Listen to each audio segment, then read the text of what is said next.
ഞാനിവിടെ ഉണ്ടാക്കാൻ പോകുന്നത് ഇത് വെല്ലം പാവെടുത്തതാണ്.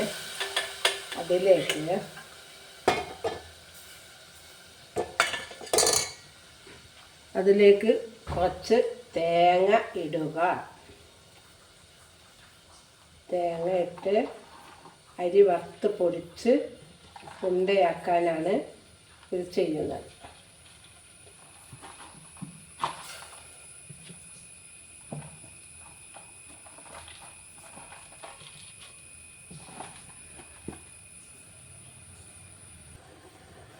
അരിയും ജീരകവും വറുത്ത് പൊടിച്ചതാണ് ഇതിലിടുന്നത്.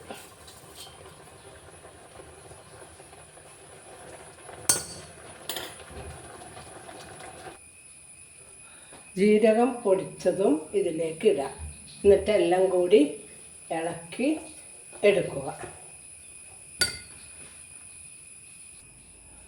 അരിയും ജീരകവും പൊടിച്ച് അതിൽ വെല്ലവും തേങ്ങയും കൂട്ടി ഉണ്ട പിടിച്ചതാണിത്. എല്ലാവർക്കും ഇഷ്ടപ്പെട്ടെങ്കിൽ ലൈക്ക് ചെയ്യുക, സബ്സ്ക്രൈബ് ചെയ്യുക.